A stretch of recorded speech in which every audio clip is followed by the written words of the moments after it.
الحمد للہ وحدہ والصلاة والسلام علی من لا نبی بعدہ اما بعد فاعوذ باللہ من الشیطان الرجیم بسم اللہ الرحمن الرحیم قال فما خطبكم ایہا المرسلون قالوا انا ارسلنا الى قوم مجرمین صدق اللہ العظیم۔ آج ہم 27ویں پارے کا خلاصہ بیان کریں گے۔ 26ویں پارے کے آخر میں ان فرشتوں کا ذکر تھا جنہیں حضرت خلیل اللہ علیہ السلام عام مہمان سمجھتے تھے۔ جب آپ پر ان کی حقیقت کھلی اور پتہ چلا کہ یہ فرشتے ہیں تو آپ نے ان سے پوچھا تم کس مہم پر آئے؟ انہوں نے کہا ہمیں قوم لوط پر پتھروں کی بارش برسانے اور انہیں تباہ کرنے کے لیے بھیجا گیا ہے۔ قوم لوط کے علاوہ سورہ زاریات، فرعون، قوم عاد، قوم سمود، قوم نوح کا انجام بتلانے کے بعد زمین و آسمان کی تخلیق کی طرف متوجہ کرتی ہے اور اس علمی تحقیق کا بھی اعلان کرتی ہے کہ اللہ تعالیٰ نے ہر چیز کو جوڑا جوڑا پیدا کیا۔ سورت کے اختتام پر جنوں انسانوں کی تخلیق کا مقصد بتلایا گیا ہے جو اللہ تعالیٰ کی معرفت اور عبادت ہے، اور یہ خبر دی گئی ساری مخلوق کے رزق کا کفیل اللہ ہے۔ کفار و مشرکین کو قیامت کے دن عذاب کی وعید سنائی گئی ہے۔ اس کے بعد 27ویں پارے میں سورہ طور ہے، مکی صورت ہے، اس میں 49 آیتیں، 2 رکوع ہیں۔ پہلی آیت میں وطور، اللہ جل شانہ نے کوہ طور کی قسم کھائی، اسی کوہ طور کی نسبت سے اس سورت کا نام سورہ طور رکھا گیا۔ اس سورت کی ابتدا میں 5 قسمیں کھا کر فرمایا بے شک تیرے رب کا عذاب واقع ہو کر رہے گا، اسے کوئی بھی ٹال نہیں سکتا۔ ان آیتوں کی تفسیر کے ضمن میں بعض مفسرین کرام نے دلوں پر قرآن کریم کی شدت تاثیر کے حوالے سے حضرت جبیر بن مطعم رضی اللہ عنہ کا واقعہ لکھا ہے۔ وہ زمانہ کفر میں بدر کے قیدیوں کے سلسلے میں بات چیت کرنے کے لیے مدینہ منورہ آئے۔ وہ جب پہنچے آقا علیہ السلام مغرب کی نماز میں سورہ طور تلاوت کر رہے تھے۔ جب آقا آیت نمبر 7 پر پہنچے جس کا ترجمہ یہ ہے بے شک تیرے رب کا عذاب واقع ہو کر رہے گا، تو حضرت جبیر رضی اللہ عنہ فرماتے ہیں مجھے یوں لگا میرا دل پھٹ جائے گا، چنانچہ میں نے نزول عذاب کے ڈر سے اسلام قبول کر لیا۔ جب آپ نے آیت نمبر 35 اور 36 تلاوت کی جس میں اللہ تعالیٰ پوچھتے ہیں کیا یہ کسی کے پیدا کیے بغیر ہی پیدا ہوگے؟ انہوں نے خود ہی اپنے آپ کو پیدا کر لیے یا انہوں نے آسمان و زمین کو پیدا کیا؟ نہیں، بلکہ یہ یقین ہی نہیں رکھتے۔ فرماتے ہیں یہ آیت سن کر مجھے خیال ہوا میرا دل اور ہوش و حواس اڑ جائیں گے۔ حضرت عمر رضی اللہ عنہ کے بارے میں آتا ہے ایک رات مکہ معظمہ کی گلی کوچوں میں طواف کرتے ہوئے ان کا گزر ایک مسلمان کے گھر کے پاس سے ہوا جو نماز میں سورہ طور کی ابتدائی آیتیں تلاوت کرتے ہوئے اس آیت پر پہنچے ان عذاب ربک لواقع۔ آپ گدھے سے اتر پڑے، کافی دیر تک ایک دیوار کے ساتھ ٹیک لگا کر بیٹھے رہے۔ 1 مہینہ تک پھر آپ گھر میں رہے۔ لوگ آپ کی عیادت کے لیے آتے تھے مگر انہیں آپ کی بیماری کا سبب معلوم نہیں تھا۔ تاثیر قرآن کے بے شمار واقعات پیش کیے جا سکتے ہیں مگر سارے واقعات کا جمع کرنا مقصود نہیں ہے۔ اصل مقصد یہ کہ ہم ان واقعات سے سبق حاصل کریں اور ہم بھی قرآن کریم کی تلاوت سما غور و تدبر سے کریں تاکہ ہمارے دل بھی متاثر ہوں۔ اس کے بعد یہ صورت متقیوں کے دائمی مسکن یعنی جنت کا تذکرہ کرتی ہے کہ وہاں انہیں حور و غلمان، لذیذ پھل، گوشت، لب جام جیسی نعمتیں مہیا ہوں گی۔ پھر وہ آپس میں بات چیت کرتے ہوئے کہیں گے ہم اس سے پہلے اپنے گھر والوں کے درمیان ڈرا کرتے تھے، بس اللہ تعالیٰ نے ہم پر احسان کیا اور ہمیں تیز گرم ہواؤں کے عذاب سے بچا لیا۔ ہم اس سے پہلے اس کی عبادت کیا کرتے تھے، بے شک وہ محسن اور مہربان ہے۔ اگلی آیتوں میں یہ صورت آقا علیہ السلام کی دعوت کے بارے میں مشرکوں کے موقف کی وضاحت کرتی ہے کہ وہ آپ کے ساتھ استہزاء کرتے تھے، آپ کو کاہن اور مجنون قرار دیتے تھے۔ اللہ نے اپنے نبی علیہ السلام کو حکم دیا آپ دعوت تذکیر کا سلسلہ جاری رکھیں، یہ آپ کا کچھ نہیں بگاڑ سکتے۔ سورت کے اختتام پر مشرکوں کے باطل خیالات کی تردید کی گئی، الوہیت اور وحدانیت پر دلائل قائم کیے گئے ہیں اور ان احمقوں کی مذمت کی گئی ہے جو فرشتوں کو اللہ تعالیٰ کی بیٹیاں کہتے تھے۔ آقا علیہ السلام کو تبلیغ میں صبر کرنے، اللہ تعالیٰ کی تسبیح و تحمید کرنے کا حکم دیا گیا۔ یہ خبر دی گئی کہ اللہ آپ کی حفاظت کریں گے۔ ظالموں کو 2 عذابوں کا سامنا کرنے پڑے گا، ایک دنیا کا عذاب، دوسرا آخرت کا عذاب۔ اس کے بعد 27ویں پارے میں سورہ نجم ہے، مکی صورت ہے، اس میں 62 آیتیں، 3 رکوع ہیں۔ پہلی آیت میں والنجم اذا ہوا، یہاں اللہ جل شانہ نے ستارے کی قسم کھائی، اسی نسبت سے اسے سورہ نجم کہا جاتا ہے۔ سورت کے اہم مضامین اس سورت کی ابتدا میں گرتے ہوئے ستاروں کی قسم کھا کر حضور اکرم صلی اللہ علیہ وسلم کی صداقت بیان کی گئی۔ آپ کے معجزہ معراج کا ذکر ہے جس میں آپ نے اللہ تعالیٰ کی قدرت و بادشاہت کے عجائب و غرائب کا مشاہدہ کیا۔ حضرت جبرائیل علیہ السلام کو ان کی اصلی صورت میں دیکھا، جنت، دوزخ، بیت معمور، سدرۃ المنتہا جیسی آیات اور نشانیوں کی زیارت کی۔ سورہ نجم مشرکوں کی مذمت کرتی ہے جو لات و عزا منات جیسے بتوں کی عبادت کرتے تھے، فرشتوں کو اللہ تعالیٰ کی بیٹیاں قرار دیتے تھے۔ یہ سورت قیامت کا تذکرہ کرتی ہے جہاں نیک اور برے اعمال کا پورا پورا بدلہ دیا جائے گا۔ متقیوں کے بارے میں بتلاتی ہے وہ بڑے گناہوں اور بے حیائی کے کاموں سے بچتے ہیں۔ کافروں کے بارے میں بتلایا گیا وہ اسلام سے اعراض کرتے ہیں۔ یہ سورت بتاتی ہے کہ ہر شخص انفرادی طور پر اپنے اعمال کا ذمہ دار ہے، کسی کے گناہوں کا بوجھ دوسروں پہ نہیں لادا جائے گا۔ انسان جو اپنی تعریف خود کرتا ہے اسے قبول نہیں کیا جائے گا۔ یہ سورت قدرت اور وحدانیت کے بعض دلائل ذکر کرتی ہے، مثلا یہ کہ اللہ تعالیٰ ہی ہنساتے ہیں اور وہی رلاتے ہیں، وہی مارتے ہیں، وہی زندہ کرتے ہیں، اسی نے نر اور مادہ کو پیدا کیا، اسی کے ذمہ دوبارہ پیدا کرنا ہے، وہی مالدار بناتا اور سرمایہ دیتا ہے، اسی نے نافرمان قوموں کو ہلاک کیا۔ سورت کے اختتام پر قرآن کے بارے میں مشرکوں کا جو رویہ تھا اس کا ذکر کرتے ہوئے فرمایا گیا ہے، پس کیا تم اس کلام سے تعجب کرتے ہو، ہنس رہے ہو، روتے نہیں ہو، بلکہ تم کھیل رہے ہو؟ اب اللہ کے سامنے سجدہ کرو، اسی کی عبادت کرو۔ اس کے بعد 27ویں پارے میں سورہ قمر ہے، مکی صورت ہے، اس میں 55 آیتیں، 3 رکوع ہیں۔ پہلی آیت میں اقتربت الساعۃ وانشق القمر، قیامت قریب آ پہنچی، چاند شق ہو گیا، اس سے مراد چاند کا 2 ٹکڑے ہونا ہے۔ اسی معجزے کی نسبت سے اس سورت کا نام سورہ قمر رکھا گیا ہے۔ اس سورت میں وعدے بھی ہیں، وعیدیں بھی ہیں، مومنوں کے لیے بشارتیں بھی ہیں، کافروں کے لیے ڈراوے بھی ہیں، مواعظ اور عبرتیں بھی ہیں، نبوت اور رسالت، بعث و نشور، قضاء و قدر جیسے بنیادی عقیدے بھی ہیں۔ اس سورت کے اہم مضامین کی چند جھلکیاں یوں پیش کی جا سکتی ہیں۔ اس سورت کی پہلی آیت میں قرب قیامت اور شق قمر کا ذکر ہے۔ قیامت کے قریب آ جانے کا مطلب یہ ہے کہ نبوت محمدیہ کا زمانہ اس زمانے کے مقابلے میں بہت کم ہے جو آپ سے پہلے گزر چکا ہے۔ بخاری و مسلم کی روایت میں ہے، نبی علیہ السلام نے انگشت شہادت اور درمیان والی انگلی اٹھاتے ہوئے ارشاد فرمایا، مجھے اور قیامت کو یوں بھیجا گیا ہے۔ ہمارے آقا علیہ السلام کا مشہور معجزہ ہے، جب مکہ والوں نے آپ سے معجزے کا مطالبہ کیا، آپ نے چاند کی طرف اشارہ فرمایا تو اس کے 2 ٹکڑے ہو گئے، لیکن جن کے مقدر میں ہدایت نہ تھی وہ کہاں ماننے والے تھے، اس لیے فرمایا گیا اگر یہ کوئی بھی معجزہ دیکھ لیں تو منہ پھیر لیں گے اور کہہ دیں گے کہ یہ پہلے سے چلا آتا ہوا جادو ہے۔ اللہ نے اپنے نبی علیہ السلام کو حکم دیا، آپ ان سے اعراض فرمائیں، اس دن کا انتظار فرمائیں جب یہ قبروں سے اس حال میں کھڑے ہوں گے کہ ان کی آنکھیں جھکی ہوں گی، چہروں پہ ذلت کی سیاہی چھائی ہوگی، پکارنے والے کی طرف دوڑتے ہوئے جائیں گے، وہ خود کہیں گے یہ دن تو ہمارے لیے بڑا سخت ثابت ہوا ہے۔ اس کے بعد یہ سورت کفار مکہ کو ڈراتی ہے کہ کہیں تم پر بھی ویسا عذاب نہ آ جائے جیسا عذاب تم سے پہلی قوموں پر آیا، کیونکہ تم بھی انہی جرائم کا ارتکاب کر رہے ہو جن جرائم کا ارتکاب وہ لوگ کیا کرتے تھے۔ یہاں جن تباہ شدہ قوموں کا اللہ رب العزت نے ذکر کیا، ان کی تباہی کا اصل واقعہ بیان کرنے کے بعد عام طور پر یہ سوال بار بار کیا ہے، بتاؤ میرا عذاب اور میرے ڈرانے والی باتیں کیسی رہی؟ اس سوال کے متصل بعد یہ اطلاع دی، بے شک ہم نے قرآن کو سمجھنے کے لیے آسان کر دی ہے، بس کیا کوئی نصیحت حاصل کرنے والا ہے؟ قرآن کریم کے آسان ہونے کا مطلب یہ، اسے پڑھنا، حفظ کرنا، اس سے نصیحت حاصل کرنا، اس پہ عمل کرنا بہت آسان ہے۔ اس کے آسان ہونے کا ہی نتیجہ ہے اسے دیہاتی بھی قرآن کریم کی تلاوت آسانی سے کر لیتے ہیں، جو اپنی مادری زبان میں چھوٹا سا کتابچہ بھی نہیں پڑھ سکتے۔ چھوٹے چھوٹے معصوم بچے اپنے سینوں میں ساری نزاکتوں اور قواعد کو ملحوظ رکھتے ہوئے محفوظ کر لیتے ہیں۔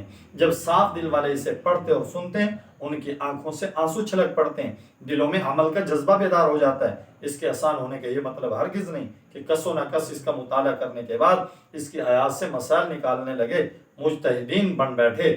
سورت کے اختتام بھی اللہ رب العزت فرماتے ہیں، ہم نے ہر چیز کو ایک خاص اندازے کے ساتھ پیدا کیا، اس کے نات میں جو کچھ بھی ہے وہ خیر ہے یا شر ہے، سب اللہ تعالیٰ کی مخلوق ہے، مرتب اور حکمت کے تقاضوں کے مطابق ہے۔ جو کچھ ہونے والا ہے سب لوح محفوظ میں لکھا ہوا ہے، موجود ہونے سے پہلے ہی رب العزت کو معلوم ہے۔ اس آیت کریمہ سے اہل سنت والجماعت نے عقیدہ تقدیر کے اس بات پر دلیل پکڑی ہے۔ اس آیت میں یہ وضاحت کر دی گئی ہے کہ انسانوں کے بارے میں چھوٹی بڑی باتیں سب لوح محفوظ میں درج ہیں، کرامن کاتبین بھی لکھ رہے ہیں، لہذا کسی بھی گناہ کو چھوٹا سمجھ کر اس کا ارتکاب نہیں کرنا چاہیے اور کسی بھی نیکی کو حقیر سمجھ کر چھوڑنا نہیں چاہیے۔ آخرت میں متقیوں کے اچھے انجام، رب العزت کی رضا اور عزت کے مسکن کی بشارت دی گئی ہے۔ اس کے بعد 27ویں پارے میں سورہ رحمان ہے، مدنی سورت ہے، اس میں 78 آیتیں، 3 رکوع ہیں۔ پہلی آیت میں الرحمن، یہ سورت اللہ جل شانہ کی صفت سے شروع ہو رہی ہے، اسی وجہ سے اس سورت کو سورہ رحمان کہتے ہیں۔ اس کا دوسرا نام عروس القرآن بھی ہے۔ حضرت علی سے مرفوع روایت ہے، آقا علیہ السلام نے فرمایا، ہر چیز کی عروس دلہن زینت ہوتی ہے، قرآن کے عروج سورہ رحمان ہے۔ اس سورت میں باری تعالیٰ اپنی نعمتیں بیان کر رہے ہیں، جن میں سے سب سے پہلی نعمت قرآن کریم کا اتارا جانا، بندوں کو اس کی تعلیم دینا۔ یقیناً یہ بہت بڑی نعمت ہے، کوئی مادی نعمت اس کا مقابلہ نہیں کر سکتی۔ ہر نعمت کا کوئی نہ کوئی بدل ہو سکتا ہے، لیکن قرآن والی نعمت کا کوئی بدل نہیں ہو سکتا۔ اس کی ایک ایک آیت، ایک ایک حرف دنیا مافیہ سے بہتر ہے۔ قرآن ساری آسمانی کتابوں کے مضامین کا محافظ ہے، جامع ہے، ناسخ ہے۔ رب کریم نے اس سورت کا آغاز اپنی صفت الرحمن سے کیا ہے، گویا متنبع کیا گیا ہے اللہ رب العزت کی ساری نعمتیں، خصوصاً قرآن کی نعمت اس کے رحمان ہونے کے آثار اور فیوزات ہیں۔ وہ رحمان ہونے کی وجہ سے بندوں پہ رحم کرتے ہیں، انہیں ہر طرح کی نعمتیں عطا کرتے ہیں۔ ان کی تعلیم اور ہدایت کے لیے اس نے قرآن اتارا ہے۔ تعلیم قرآن کو تخلیق انسان سے بھی پہلے ذکر کیا گیا۔ اس کے بعد یہ سورت صحیفہ کائنات پر پھیلی ہوئی اللہ تعالیٰ کی مختلف نعمتوں کا ذکر کرتی ہے۔ سورج اور چاند جو اللہ کے ٹھہرائے ہوئے حساب سے اپنی منزلوں پہ رواں دواں ہیں، ستارے اور درخت جو اللہ کے سامنے سجدہ ریز ہیں، زمین جسے مخلوق کے لیے کسی فرش کی طرح بچھا دیا گیا ہے، مختلف میوے، اناج اور پھل پھول جن سے انسان فائدہ اٹھاتا ہے، میٹھے اور کھارے پانی کے دریا جو اپنی اپنی جگہ جاری ہیں، وہ موتی اور مونگے جو ان دریاؤں سے نکالے جاتے ہیں، پہاڑوں جیسی بلندی اور پھیلاؤ رکھنے والے وہ جہاز جو سمندروں میں چلتے ہیں، حمل و نقل کے ذرائع سے کل بھی سب سے بہترین ذریعہ تھے اور آج بھی بہترین ذریعے ہیں۔ ان دنیاوی نعمتوں کے علاوہ اخروی نعمتوں اور عذابوں کا بھی سورہ رحمان میں ذکر کیا گیا۔ آگ کے وہ شعلے اور دھواں جن میں سانس لینا دو بھر ہو جائے گا، وہ جہنم جس کی ایک چنگاری بھی انسان کو جلانے کے لیے کافی ہوگی، وہ کھولتا ہوا پانی جسے دوزخی مجبوراً پیئیں گے، وہ ان کی انتڑیوں کو کاٹ کے رکھ دے گا۔ دوسری طرف رب العزت سے ڈرنے والوں کے لیے گنجان ٹہنیوں، شاخ والے دو سبز باغات، ان میں بہتے ہوئے چشمے، ہر قسم کے میووں کی دو دو قسمیں، بچھے ہوئے قالین ہوں گے، دبیز ریشم کے تکیوں کے ساتھ جنتی ٹیک لگائے ہوئے ہوں گے۔ مذکورہ دو باغوں کے علاوہ دو باغ اور بھی ہوں گے جو پہلے دو باغوں سے کم تر ہوں گے، ان میں دو چشمے ابھر رہے ہوں گے، متنوع میوہ جات ہوں گے، مختلف قسم کے، شرم و حیا، حسن و جمال کا پیکر حوریں ہوں گی۔ دنیا آخرت کی یہ ساری نعمتیں ذکر کرنے کے بعد رب العزت نے اس سورت میں 31 بار کہا ہے فَبِأَيِّ آلَاءِ رَبِّكُمَا تُكَذِّبَانِ، پھر تم اپنے رب کی کون کون سی نعمت کو جھٹلاؤ گے؟ اگر 2 4 یا 10 20 نعمتیں ہوں تو ان کو جھٹلا سکتے ہو، مگر جہاں یہ حال ہو نعمتیں حد و حساب سے بھی باہر ہوں، انہیں جھٹلانا ناممکنات میں سے ہے۔ اگر اس صورت کا تجزیہ کیا جائے معلوم ہوتا ہے رب کریم نے ابتدا میں اپنی تخلیق کے عجائب اور مظاہر ذکر کیے ہیں۔ ان کے ضمن میں یہ آیت فَبِأَيِّ آلَاءِ رَبِّكُمَا تُكَذِّبَانِ 8 بار آئی ہے۔ اس کے بعد جہنم اور اس کے عذابوں کا ذکر کرتے ہوئے 7 بار یہ آیت ذکر کی گئی۔ قرآن کریم پہ نظر رکھنے والے جانتے ہیں جہنم کے دروازے بھی 7 ہیں۔ پھر جنت کے باغات اور جنتیوں کا تذکرہ کرتے ہوئے 8 بار یہ آیت آئی۔ اتفاق سے جنت کے دروازے بھی 8 ہیں۔ آخر میں ایسے باغات کا ذکر ہے جو درجے کے اعتبار سے پہلے باغات سے کم ہیں۔ ان باغات کے ضمن میں یہ آیت 8 بار آئی ہے۔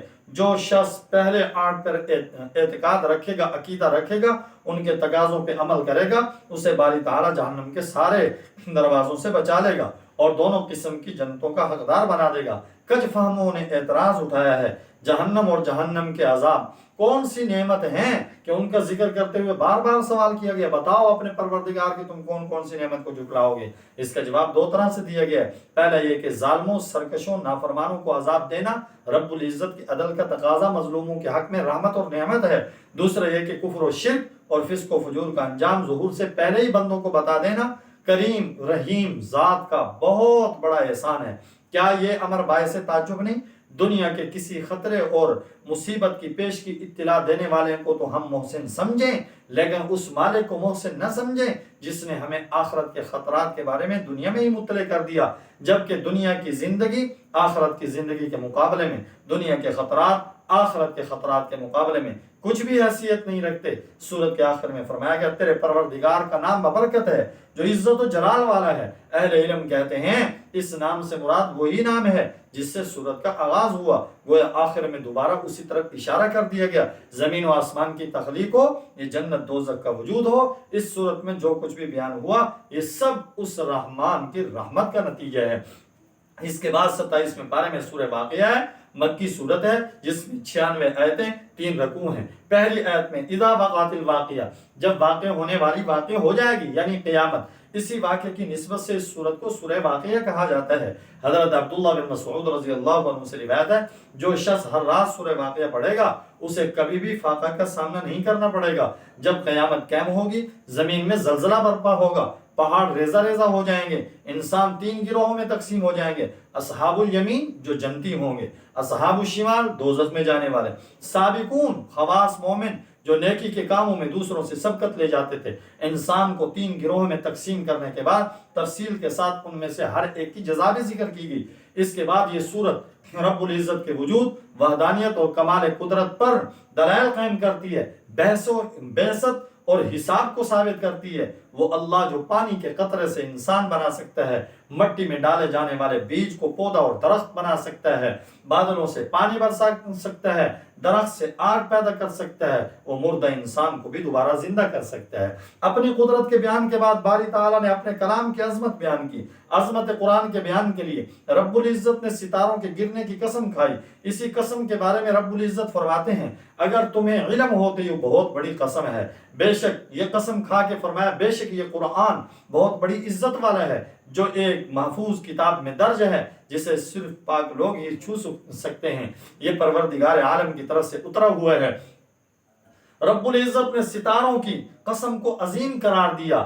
آج سائنس کروڑوں ستاروں پر مشتمل دنیا کے بارے میں جن تحقیقات اور عجائبات کا اظہار کر رہی ہے ان سے پتہ چلتا ہے کہ واقعی یہ بڑی قسم ہے۔ سائنسدان بتلاتے ہیں کائنات 500 ملین کہکشاؤں پہ مشتمل ہے، ہر کہکشاؤں میں 1,00,000 ملین یا اس سے کم و بیش ستارے پائے جاتے ہیں۔ یہ ساری کہکشائیں مسلسل گردش کر رہی ہیں۔ زمین اپنے محور پر 1000 میل فی گھنٹہ کی رفتار سے گھوم رہی ہے، سورج 6,00,000 میل فی گھنٹہ کی رفتار سے گردش کر رہا ہے۔ پھر ستاروں میں کسی کی گردش کی رفتار 8 میل فی سیکنڈ ہے، کسی کی 33 میل فی سیکنڈ، کسی کی 84 میل فی سیکنڈ۔ اگر یہ ستارے آپس میں ٹکرا جائیں تمام نظام عالم درم برم ہو جائے۔ اگر ان ستاروں کی رفتار میں فرق آ جائے، ہمارے دن رات اور موسم تک بدل جائیں، ان جیسی تفصیلات کو سامنے رکھا جائے، اندازہ ہوتا ہے رب العزت نے کتنی بڑی قسم کھائی ہے۔ ستاروں اور قرآن کے درمیان مناسبت یہ ہے جیسے ستاروں کے ذریعے سے بر و بحر کی تاریکیوں میں رہنمائی حاصل کی جاتی ہے، یوں ہی قرآنی آیات سے ضلالت کی ظلمات میں سمان ہدایت حاصل کیا جا سکتا ہے۔ جیسے ستاروں کی دنیا کے سارے عجائبات ابھی تک انسان پہ اشکارا نہیں ہوئے، یوں ہی قرآن کریم کی آیات و سور میں پوشیدہ سارے علوم و معارف سے بھی انسان آگاہ نہیں ہو سکا۔ سورت کے اختتام پر رب کریم فرماتے ہیں انسانوں کو 3 گروہوں کے لیے جس سزا اور جزا میں نے خبر دی ہے یہ خبر سراسر حق اور قطعاً یقینی ہے، بس آپ اپنے عظیم الشان پروردگار کی تسبیح بیان کیجئے۔ اس کے بعد 27ویں پارے میں سورہ حدید ہے، مدنی سورت ہے، اس میں 29 آیتیں 4 رکوع ہیں۔ پہلی آیت نمبر 5 میں ہے وَأَنزَلْنَا، آیت نمبر 25 کے اندر ذکر کیا گیا وَأَنزَلْنَا الْحَدِيدَ فِيهِ بَأْسٌ شَدِيدٌ، حدید لوہے کو کہتے ہیں، چونکہ اس سورت میں رب العزت نے لوہا پیدا کرنے کا ذکر کیا اس لیے اسے سورہ حدید کہتے ہیں۔ اس سورت میں بنیادی طور پہ 3 مضامین ہیں۔ پہلا یہ کہ کائنات میں جو کچھ ہے وہ سب پروردگار عالم کا ہے، وہی ہر چیز کا خالق اور مالک ہے۔ کائنات کی ہر چیز اس کی حمد اور تسبیح بیان کرتی ہے۔ انسان، حیوان، شجر، حجر، جن، فرشتے، جمادات، نباتات سب کے سب زبان حال اور زبان قال سے اس کی عظمت و کبریائی کا اقرار کرتے ہیں۔ جب کچھ نہیں تھا وہ تھا، جب کچھ نہیں رہے گا تب بھی وہ ہوگا، وہ ہر چیز پہ غالب ہے، اس پر کوئی غالب نہیں آ سکتا، وہ ظاہر اتنا ہے، ہر چیز میں اس کی شان حمیدہ ہے، وہ باطن مخفی ایسا ہے کوئی عقل اس کی حقیقت تک نہیں پہنچ سکتی، حواس اس کا ادراک نہیں کر سکتے۔ جو اس صورت میں بیان ہوا دوسرا مضمون وہ یہ ہے اللہ اور رسول پر ایمان لانے، دین کی سر بلندی کے لیے مال و جان قربان کر دینے کا حکم دیا گیا۔ انفاق فی سبیل اللہ کی ترغیب دیتے ہوئے فرمایا گیا تمہیں کیا ہو گیا جو تم اللہ کے راستے میں خرچ نہیں کرتے، حقیقت میں تو آسمانوں اور زمین کی میراث کا مالک پروردگار عالم ہے۔ تمہاری موت کے بعد تمہارے مال و متاع سیم و زر کا وہ اکیلا ہی وارث ہوگا۔ پھر فرمایا گیا کون ہے جو اللہ تعالیٰ کو اچھی طرح قرض دے پھر اللہ تعالیٰ اسے اس کے لیے بڑھاتا چلا جائے، اس کے لیے پسندیدہ اجر ثابت ہو جائے۔